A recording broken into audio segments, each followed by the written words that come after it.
नमस्कार।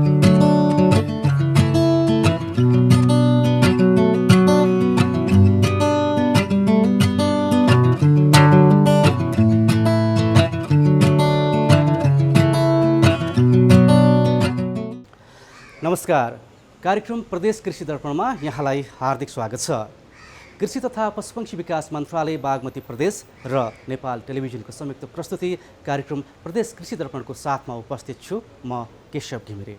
दर्शकवृन्द, हामी यस कार्यक्रममा मन्त्रालयका गतिविधि र कृषि र किसानसँग सम्बन्धित सामग्री तपाईमाझ प्रस्तुत गर्ने गर्छौँ। आजको अङ्कमा हामीले मन्त्रालयले कृषि क्षेत्रमा छुट्याएको बजेट, यसैगरी हेटौडामा निर्माणाधीन कृषि थोक बजार, अर्कोतर्फ हेटौडामै निर्माणाधीन अवस्थामा रहेको पाउडर दुध प्लान्टसँग सम्बन्धित सामग्री तपाईमाझ प्रस्तुत गर्नेछौँ। अर्कोतर्फ प्रदेश सरकारले रासायनिक मल उत्पादनका लागि काठमाडौँ विश्वविद्यालयसँग सहमति पनि गरेको छ। योसँग सम्बन्धित सामग्री पनि आजको अङ्कमा हामीले तपाईमाझ प्रस्तुत गर्नेछौँ।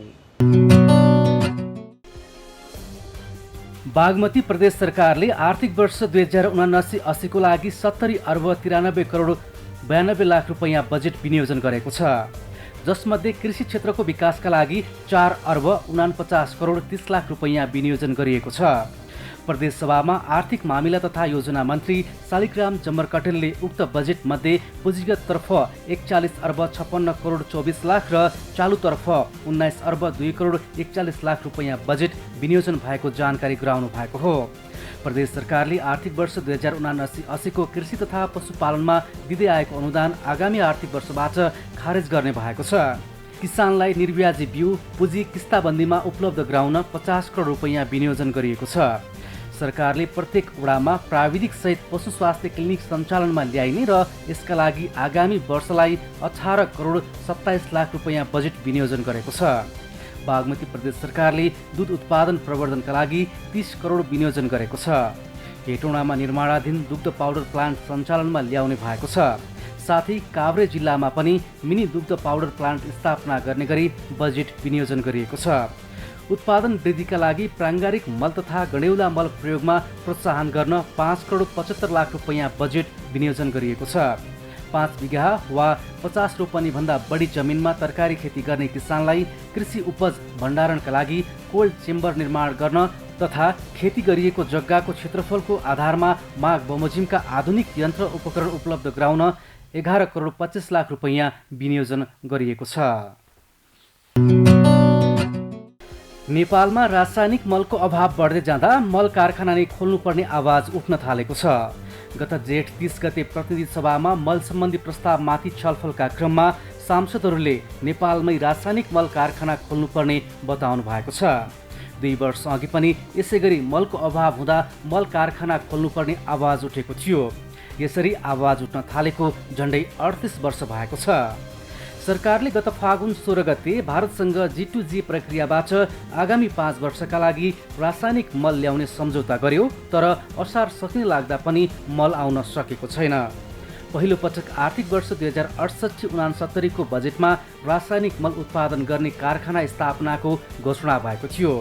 यसकै निरन्तरता स्वरूप चालु आर्थिक वर्षको बजेटमा पनि रासायनिक मल कारखाना खोल्न सम्भाव्यता अध्ययन गर्ने घोषणा गरिएको छ। यसको जिम्मा नेपाल लगानी बोर्डलाई दिइएको छ। नेपालमै मल कारखाना केमिकल फर्टिलाइजर प्लान्ट स्थापनाका लागि सम्भाव्यता अध्ययन गर्न लगानी बोर्डले सन् 2015 मा भारतीय परामर्शदाता कम्पनी इन्फ्रास्ट्रक्चर डेभलपमेन्ट कर्पोरेसन आइडेक कर्नाटकसँग सम्झौता पनि गरेको थियो।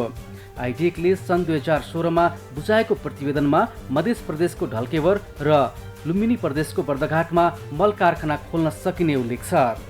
त्यसमा चित्त नबुझेपछि सरकारले 2077 सालमा रासायनिक मल कारखाना स्थापनाको प्रारम्भिक अध्ययन गर्न गठित समितिले बुझाएको प्रतिवेदनमा प्राकृतिक ग्यास प्रविधिमा आधारित रासायनिक मल कारखाना स्थापनाका लागि सुरुवातमा 1 खर्ब 3 अर्ब रुपैयाँ लगानी आवश्यक हुने देखिएको थियो।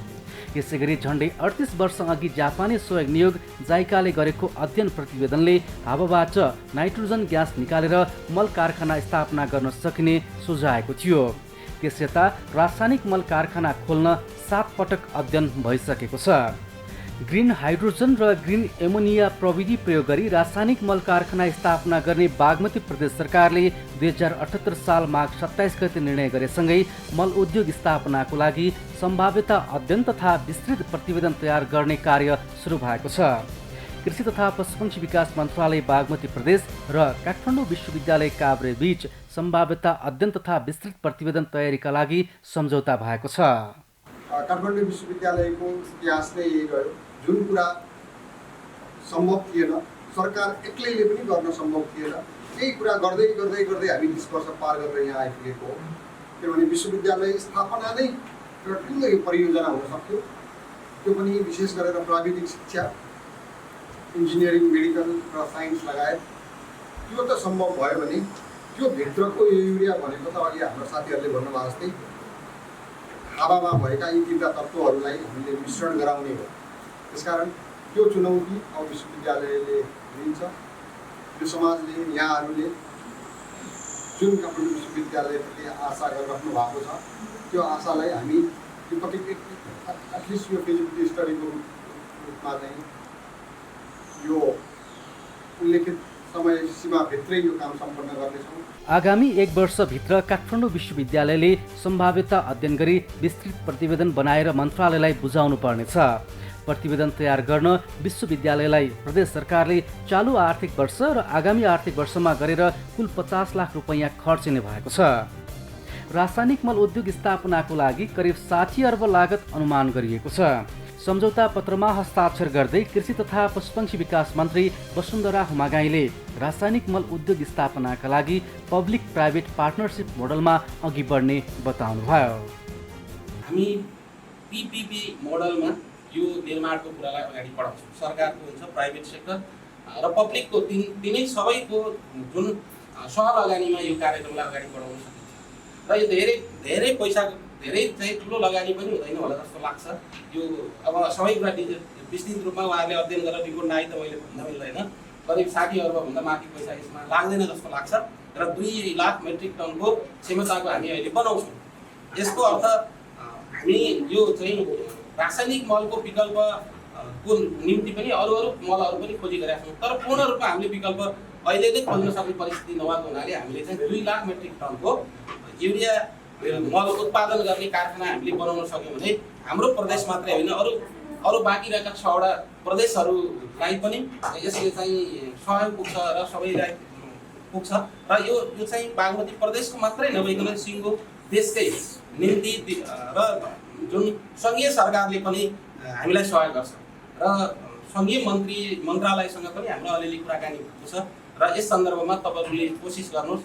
ठिक छ, हामी गर्नुपर्ने सहयोग चाहिँ सङ्घीय मन्त्रालयको तर्फबाट पनि उहाँहरूले तपाईँहरू नै बनाउनुहोस्, हामी अहिले बनाउँदैनौँ। तपाईँको प्रदेशमा कोसिस गर्नुहोस्, त्यसपछि हामीले गर्नुपर्ने सहयोग गर्छौँ भनेर हामीलाई चाहिँ सङ्घीय मन्त्रालयबाट पनि थप आश्वासन दिने कामहरू भएको छ। समयमा रासायनिक मल उपलब्ध नहुँदा यस वर्ष धान उत्पादन अघिल्लो वर्षभन्दा 8.74%ले घटेको छ, जुन 5 वर्ष यताकै न्यून हो। धान उत्पादन घट्दा कुल गृहस्थ उत्पादनमा कृषिको योगदान 24.90%बाट झरेर 23.95%मा खुम्चिने अनुमान मन्त्रालयको छ। कृषि क्षेत्रको व्यावसायिकीकरण, आधुनिकीकरण र औद्योगिकरण गर्दै कृषिजन्य वस्तुको आयात प्रतिस्थापन र निर्यात प्रवर्धन गरी कृषिको रूपान्तरण गर्ने सरकारको लक्ष्य रहेको छ। प्रतिवेदनका आधारमा सरकारले रासायनिक मल उद्योग स्थापना गर्ने कार्यलाई थप अघि बढाउनेछ। नेपालमा वार्षिक 7 लाख मेट्रिक टन बढी रासायनिक मलको माग भए पनि 4 लाख मेट्रिक टन मल मात्र विदेशबाट आयात हुँदै आएको छ। त्यसको लागि सरकारले वार्षिक 12 अर्ब रुपैयाँ बढी मल खरिद अनुदानमा खर्च गर्दै आएको छ। पशुपालन क्षेत्रमा युवाको आकर्षण बढ्दो छ। युवा पुस्ताले परम्परागत पशुपालनलाई आधुनिक र व्यावसायिकतातर्फ लैजाँदै गर्दा दुधको उत्पादन पनि बढिरहेको छ। बजारबाट गाउँमा सबैभन्दा बढी अर्थ जाने माध्यम भनेकै दुध हो। दुधबाट ठुलो दुध उत्पादन गर्ने गरी बागमती प्रदेशमा काम सुरु भएको छ। मकवानपुरको हेटौडामा प्रदेश सरकारको 41 करोड 22 लाख 71 हजार रुपैयाँ अनुदान रकमबाट हेटौडा उपमहानगरपालिका 10 न्युरेनीमा पाउडर प्लान्ट निर्माण थालिएको छ। प्रदेश दुग्ध बोर्डका अनुसार दैनिक 60,000 लिटर दुध खरिद गरी दैनिक 5 मेट्रिक टन धुलो दुध उत्पादन र प्याकिङ गर्ने लक्ष्यसहित पाउडर प्लान्ट निर्माण गरिएको हो। यो हाम्रो बागमती प्रदेश दुग्ध विकास बोर्डले बनाएको अहिलेको जुन दैनिक 50,000 लिटर दुधको पाउडर बनाउने कुरा छ, यो प्रदेशको मात्रै होइन, यसले आम दुध उत्पादन वृद्धि हुँदै गएको अहिलेको नेपालको अवस्था र यसले प्रदेश नम्बर 2 मध्य प्रदेश र लुम्बिनी प्रदेशलाई समेत पाए पर्ने गरी यो मकवानपुर बीच भागमा पर्ने भएको हुनाले त्यहाँको किसानहरूलाई समेत उत्पादनमा वृद्धि भएको दुधको उत्पादन जुन भोल्युम वृद्धि हुन्छ, बढी हुन्छ, जुन पहिला यसलाई चाहिँ मिल्क होलिडे पनि भनिन्थ्यो, त्यो प्रकारको चाहिँ यसले किसानहरूको दुध नबिक्ने कुरालाई चाहिँ यसले निरुत्साहित गर्छ र खास गरेर अहिले नेपालमा विभिन्न ठाउँमा धेरै पाउडर प्लान्टहरू बनिरहेका छन्। यो हेटौँडा वरिपरिको भेग भनेको दुध उत्पादनमा चितवन देशकै सबैभन्दा अगाडि छ। त्यसो भएर त्यसलाई पनि यो असाध्यै पाइ पर्ने भएको हुनाले किसानहरूको दुध बिक्री नहुने झन्झटबाट अब चाहिँ हाम्रो प्रदेशले मुक्ति पाउँछ। सङ्घीय सरकारको निर्णय अनुसार दुग्ध विकास संस्थान डिडिसीको जग्गामा प्लान्ट स्थापना गर्न लागि हो। डिडिसीले लिएको 8 बिघा जग्गामध्ये 2 बिघा जग्गामा प्लान्ट स्थापना गर्ने गरी बागमती प्रदेश सरकारको मन्त्री परिषदले निर्णय गरेको थियो। प्लान्ट स्थापनाका लागि पशुपक्षी तथा मत्स्य विकास केन्द्र हेटौँडाले डिपिआर तयार गरेको थियो। पाउडर प्लान्टका लागि महोत्तरी, सर्लाही, रौतहट, बारा, पर्सा, चितवन, मकवानपुर, नवलपरासीका करिब 22,000 कृषक परिवारको दैनिक 60,000 लिटर दुध खरिद गरी दैनिक 5 मेट्रिक टन धुलो दुध उत्पादन र प्याकिङ गर्ने लक्ष्य रहेको छ। धुलो दुध उत्पादन गर्ने कार्य प्रारम्भ भएपछि करिब 80 जनाले रोजगारी पाउनेछन्। दैनिक 5 मेट्रिक टन प्याकिङ धुलो दुध 7वटै प्रदेशमा निर्यात गर्ने योजना रहेको छ। इन्डिया, भारतदेखि बाहिरी देशहरूमा दुध पाउडरहरू ल्याउने कुराहरू छ र अहिले राज्यले पनि रोकिरहेको अवस्था छ र त्यसले गर्दाखेरि हाम्रो एउटा प्रेसर के भयो भने राज्यले तहबाट पाउडर दुध उत्पादन वृद्धि गर्नुपर्छ भन्ने कुराको प्रेसर पनि भयो। यो सबैलाई हामीले ध्यान दिँदाखेरि पाउडर दुधको प्लान्ट आवश्यक छ भन्ने कुरा महसुस भइसकेपछि हामीले त्यो निर्माणको एउटा चाहिँ प्रारम्भिक चरणको सोच बनाएर अगाडि बढ्यौँ र यो हामीले राजधानीमा रोज्नुपर्ने कारण के हो भन्ने कुराहरू पनि जहाँसम्म आउँछ प्रदेश राजधानीमा। खास गरी हामीले चाहिँ यसकोलाई सेन्टर पर्ने भनेको मकवानपुरका, चितवनको, इभन चितवन भेग र तराईका 2-3वटा जिल्लाबाट आउने कलेक्सन हुने दुध हाम्रो प्रत्येक दिन 60,000 लिटर दैनिक दुधको चाहिँ हाम्रो प्रशोधन भएर त्यसबाट पाउडर बन्ने कुराहरू हाम्रो चाहिँ त्यो क्षमता हो। त्यो क्षमतालाई यो भित्रको दुधहरूकोलाई जुन दुध उत्पादनको मेन जोन भनेको चितवनकोलाई हामीले लिएका छौँ भने मकवानपुरमा पनि त्यस्तै किसिमको दुधहरू हामीले कलेक्सन गर्न सक्छौँ, कलेक्सन बढाउन सक्छौँ भन्ने कुराहरू पनि हामीलाई आएको छ र त्यसले गर्दाखेरि के हुन्छ भने हामीलाई चाहिने र मेटेरियल, दैनिक चाहिने र मेटेरियलहरू यी क्षेत्रहरूबाट पनि आउन सक्ने सम्भावना र हामीले खरिद गरेर पाउडर बनाउन थालिसकेपछि किसानहरूले पनि सँगसँगै दुध उत्पादनमा वृद्धि गर्ने किसिमका चाहिँ कार्यक्रमहरू र उहाँहरू त्यसमा लाग्नुहुन्छ भन्ने पनि हाम्रो विश्वासले गर्दाखेरि हामीले यो ठाउँहरूलाई चाहिँ यो राजधानीको लागि पनि हामीले रोजेका हौँ र केही समय लाग्ला। मलाई साउन भदौमा हामीले त्यो अन्तिम चरणमा पुर्याएर हामीले टेस्टिङ नै हामीले चाहिँ साउनको अन्तिम अथवा भदौको पहिलो हप्तातिर पाउडरको टेस्टिङ गर्ने गरी हामीले प्लान गरेका छौँ।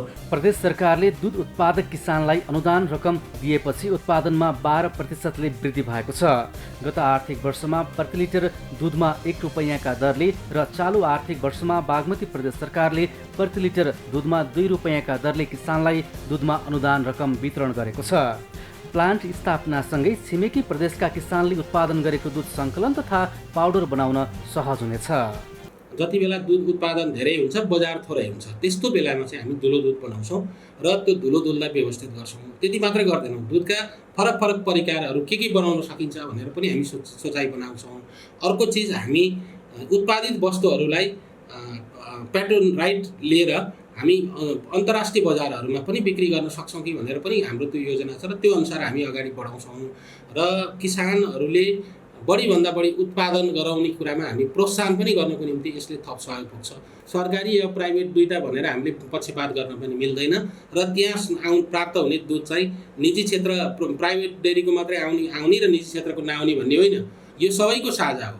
त्यसकारण हामीले एक शब्दमा भन्नुपर्दा सरकारको नजरमा हामीले फरक ढङ्गले बुझ्नु हुँदैन र हामीले देख्नु पनि हुँदैन जस्तो लाग्छ।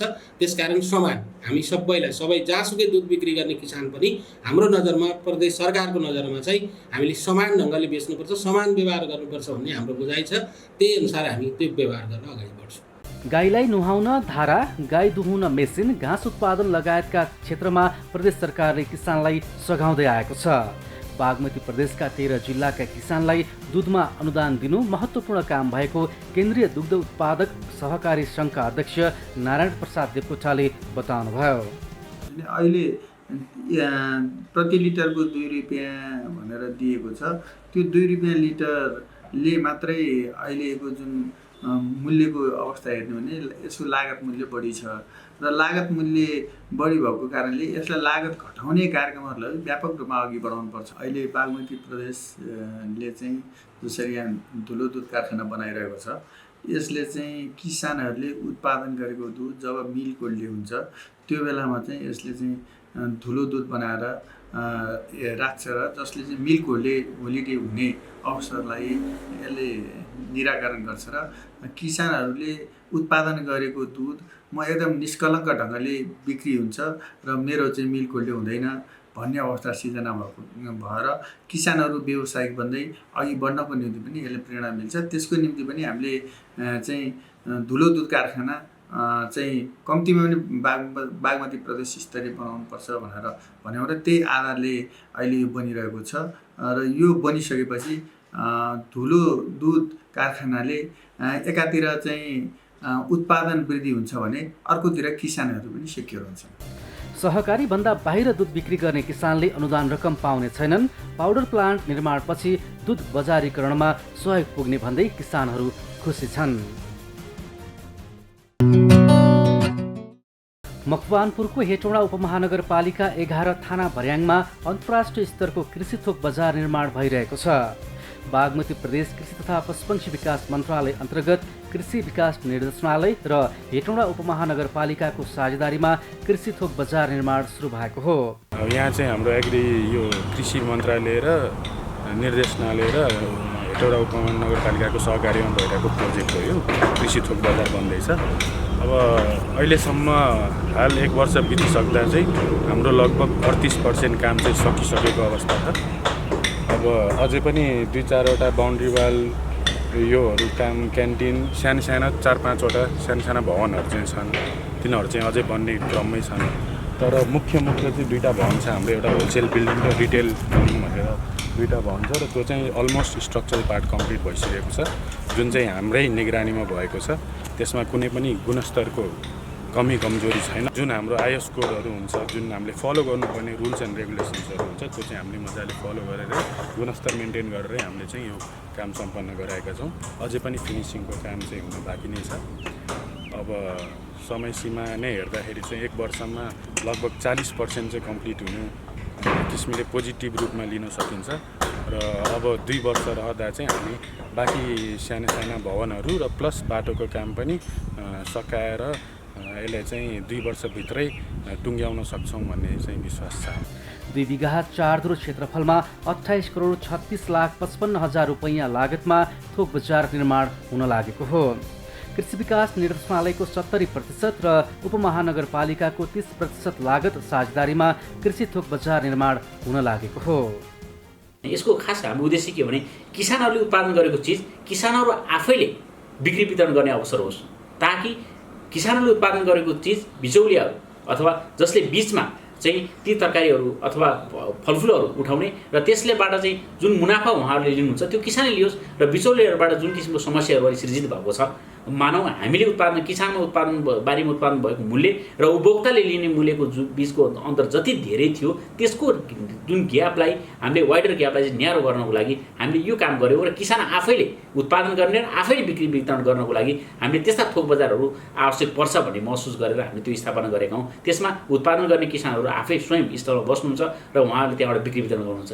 त्यो स्टल आधुनिक छ, आधुनिक कसरी छ भने हामीले त्यहाँ कोल्ड च्याम्बरको पनि व्यवस्थापन गरेका छौँ। यदि तरकारी बिक्री भयो भने कोल्ड स्टोरमा हामीले सञ्चित गर्ने गरी हामीले त्यहाँ व्यवस्थापन त्यहाँ गरेका छौँ र त्यहाँका त्यो कुराहरू त्यहाँ जुन हामी थोक बजार बनाएका छौँ यसले गर्दाखेरि हामीले के भन्छ किसानहरूले उत्पादन गर्नलाई चाहिँ प्रेरित हुनुहुन्छ। किनभने आफ्नो बिक्री हुने ठाउँ स्थानहरू देखिसकेपछि किसानहरूले कृषि उपजहरू उत्पादन गर्नलाई पनि उहाँहरू उत्साहित हुनुहुन्छ र यसले समग्र कृषि क्षेत्रमा बागमती प्रदेशमा कृषि क्षेत्रकोलाई चाहिँ सुधार गर्नलाई यो थोक बजारले पनि महत्त्वपूर्ण भूमिका खेल्छ। थोक बजार निर्माण भइसकेपछि भण्डारण, प्याकिङ, ग्रेडिङ, प्रशोधन जस्ता किसानका समस्याहरू समाधान हुनेछन्। यसै गरी किसानले न्यून मूल्य पाउने, गुणस्तरीय उपज नपाइने, उपभोक्ता र फार्म गेट मूल्यको अन्तर बढी हुने जस्ता समस्याको समाधान हुने अपेक्षा गरिएको छ। यो सबै किसानहरूको निम्ति फाइदा हुन्छ यसले र किसान मात्रै होइन ग्राहक दुवैलाई फाइदा हुन्छ। एकै ठाउँमा उहाँहरूले सबै थोक पाउनुहुन्छ। एकै ठाउँमा तरकारी, फलफुल, माछा, मासु, अन्डा एकै ठाउँमा सङ्कलन हुने हुँदा थोकको रूपमा त्यहाँबाट खरिद गरेर साना पसलहरूमा लगेर बिक्री गर्ने साथीहरूको निम्ति पनि यसले फाइदा गर्छ र किन्ने बेच्ने दुवैको निम्ति यसले फाइदा गर्छ। कुनै गाउँमा चाहिँ एक बोलेरो गाडीको चाहिँ उत्पादन भयो भने त्यो त्यहाँ चाहिँ कलेक्सन सेन्टरमा एक सङ्कलन गर्छन् र एक बोलेरो गाडीमा भएको चाहिँ यहाँ ल्याएर चाहिँ थोक बजारमा उहाँहरूले चाहिँ बिक्री गर्छन् र यस्तै चाहिँ कस्तो भने एक दुई बोलेरो 4-5 बोलेरो गर्दै यी सबै गाउँमा आएकाहरू चाहिँ कस्तो यहाँ कलेक्सन हुन्छन् र यहाँ कलेक्सन भइसकेपछि चाहिँ यहाँबाट चाहिँ ट्रकमा हालेर तपाईँको नारायणघाट भयो, पोखरा भयो, बुटोल भयो, यसै गरी चाहिँ तराईतिरको चाहिँ कस्तो भने बारा, पर्सा, रौतहट त्यहाँ हामी लान सक्छौँ। यहाँ पनि चाहिँ कस्तो भने अब कतैबाट आएको चिजमा कति विषादी छ के छ भनेर थाहा पाउनको लागि यहाँ पनि हाल्दैछौँ। साथसाथमा अहिले चाहिँ धेरै जसो बजार बनाएको ठाउँमा जुन नयाँ नयाँ भन्छन् त्यहाँ चाहिँ अनिवार्य रूपमा विषादी परीक्षण हालेछन्। जस्तै पोखरामा पनि छन्, उता कैलालीको अक्तरियामा पनि छन्, ठाउँ ठाउँमा अहिले हालेका छन् हामी। थोक बजार निर्माणपछि किसानलाई आफ्नो उत्पादन बिक्री गर्न सहज हुनेछ। यसै गरी व्यवसायीहरूलाई विभिन्न सुविधा प्राप्त हुनेछ। हालसम्म निर्माणको 35% काम सम्पन्न भइसकेको र समयभित्रै निर्माण सम्पन्न गर्ने गरी काम भइरहेको निर्माण कम्पनीका साइट इन्जिनियर मिथिलेश कुमार शाहले जानकारी दिनुभयो। बिक्री स्थलमै शीत भण्डारण हुने भएकाले तरकारी तथा फलफुल सड्ने र खिरा जाने समस्या पनि हट्ने भएको छ। बिचौलियाका कारण तरकारी तथा फलफुलको उचित मूल्य नपाउने किसानको समस्या पनि समाधान हुने भएको छ। सबै व्यवसायलाई सडकमा भन्दिने होइन, त्यसको व्यवस्थापन गर्ने, कुन ठाउँमा गर्ने, कुन सेक्टरमा त्यो व्यवसायलाई राख्दा सञ्चालन हुन्छ, यो बजारको सुरक्षा हुन्छ, त्यो समृद्धि हुन्छ, त्यो चाहिँ सफा सुग्घर हुन्छ। त त्यो व्यवसायको कुन सेक्टरमा कुन समयमा कुन सामान कतिखेर बिक्री बिक्री गर्दा उसको रोजीरोटी चल्छ, राज्यको कर पनि उठ्छ। त्यस्तो खालको चाहिँ नीति नियम चाहिँ यहाँहरूले निर्माण गरोस् भन्ने मेरो भावना छ। अहिले चाहिँ हामीले उत्पादन गरेको चिजलाई चाहिँ बजारीकरण गर्नलाई धेरै समस्या छ, अथवा बिचौलियाले चाहिँ धेरै प्रकारको भनौँ न हामीले 2 महिना चाहिँ मेहनत गरेको आर्जन गर्न सक्ने चाहिँ नाफालाई चाहिँ उहाँहरूले चाहिँ 2 दिनमा अथवा चाहिँ केही समयमा चाहिँ लिनु भइरहेछ। त्यसले गर्दाखेरि अहिले यो चाहिँ नेपाल सरकारले जुन खालको चाहिँ थोक तथा चाहिँ होलसेल चाहिँ एउटा चाहिँ मन्डी खोल्न लाग्नु भएको छ, त्यसले गर्दाखेरिमा साँच्चै नै किसानको चाहिँ मुहारमा एउटा हाँसो चाहिँ फेरिन्छ, हाँसो आउँछ। किनभने सही मूल्य पाउँछ र दुवै पक्षले एउटा चाहिँ उत्पादनकर्ताले पनि सही मूल्य पायो र उपभोक्तालाई पनि त्यो खालको चाहिँ सस्तोमा चाहिँ पाउने भएको कारणले गर्दाखेरिमा यो त धेरै आवश्यक छ। यो साँच्चै नै किसानको हितमा छ र व्यवसायको यो चाहिँ उत्पादकको जुन जति पनि किसानहरू हुनुहुन्छ उहाँको हितमा छ र उपभोक्ताको हितमा भएको कारणले गर्दाखेरिमा धेरै स्वागत योग्य छ सर यो काम। कृषि थोक बजार निर्माण भइसकेपछि हेटौँडा उपमहानगरपालिकालाई हस्तान्तरण गरिनेछ। आजको अङ्कमा हामीले मन्त्रालयले आर्थिक वर्ष 2079-80 का लागि कृषि क्षेत्रमा विनियोजन गरेको बजेटसँग सम्बन्धित सामग्री, अर्कोतर्फ रासायनिक मल उत्पादनका लागि सम्भाव्यता अध्ययन गर्न काठमाडौँ विश्वविद्यालय र प्रदेश सरकार बीच भएको सम्झौता पत्रसँग सम्बन्धित सामग्री र कृषि थोक केन्द्र र अर्कोतर्फ पाउडर दुध प्लान्ट निर्माणका लागि भएको पहलसँग सम्बन्धित सामग्रीहरू तपाईँमाझ प्रस्तुत गऱ्यौँ। हवस् त आजका लागि कार्यक्रम प्रदेश कृषि दर्पणको समय यति नै। तपाईँ हाम्रो भेट अर्को अङ्कमा नयाँ विषयवस्तु सहित हुनेछ। तबसम्मको लागि कार्यक्रमबाट हामी सबै बिदा भयौँ। नमस्कार।